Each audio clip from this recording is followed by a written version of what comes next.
The Declaration of Independence and the Pledge of Allegiance are all part of this.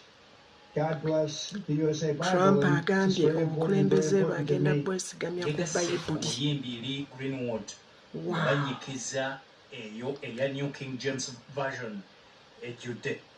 Oh, I have a lot of people have it. You have to have it for your heart, for your soul.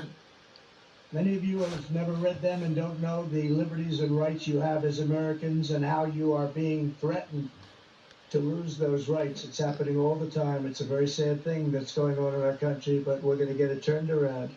Trump agamba Amerika bwe baggwamu okukkiriza kibazizza emabega nga balina okuddamu okukulembeza Katonda. Religion and Christianity are the biggest things missing from this country, and I truly believe that we need to bring them back, and we have to bring them back fast. I think it's one of the biggest problems we have. That's why our country is going haywire. We've lost religion in our